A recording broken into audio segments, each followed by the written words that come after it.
Tigil muna ang paglipad ng Boeing 737 MAX 8 fleet kasunod ng plane crash. At Kenya at Somalia isusulong ang kapayapaan sa sea border dispute.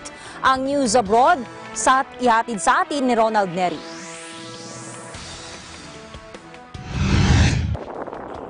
Grounded muna ang lahat ng Boeing 737 MAX 8 fleet matapos bumagsak ang isang eroplano nito na ikinasawi ng 157 katao.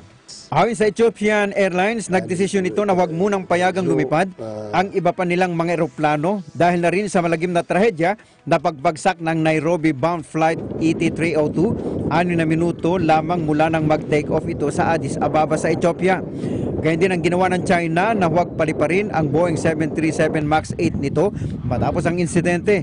Ikalawang beses nang nangyaring aksidente sa Ethiopian Airlines sa loob ng 6 na buwan kung saan ang bagong Boeing aircraft ay sumadsa sa lupa ilang minuto matapos nitong lumipad. Una nang nangyaring ang aksidente ito sa Lion Air kung saan 189 katao ang namatay. Pinayuhan naman ng Chinese authority ang Boeing at US Federal Aviation na siguraduhin muna ang flight safety sa bawat eroplano bago ito payagang makalipad. Samantala, nakikipagtulungan naman ang Ethiopian Authority sa mga eksperto mula Boeing at US National Transportation Safety Board upang imbestigahan ang tunay na sanhi ng plane crash. Bumagsak ang nasabing Ethiopian Airlines nitong linggo na ikinasawi ng 157 katao. Nakatagdasan ang lumapag ito sa Nairobi pero sa halip ay bumagsak ito sa Tulo Fara Village sa labas ng Bishoftu mula nang ito mag-take off mula sa Addis Ababa. 149 na pasahero at 8 crew ang patay at wala isa mang survivor.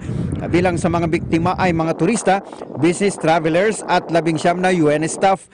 Ayon sa Ethiopian Airlines, ang Kenya ang may pinakamaraming nasawi na umabot sa 32, sinundan ng Canada na 18, 9 naman mula Ethiopia, tig-8 naman mula Italy, China at Amerika, habang tig-7 ang mula Britain at France, 6 sa Egypt at 5 sa Netherlands, at 4 sa India bukod pa sa 4 na UN passport holders. Una rito, sinabi ng Ethiopian Airlines CEO, itinawag sa kanila ng piloto na nagkaroon nito ng technical problem at humingi ng clearance para makabalik sa Addis Ababa.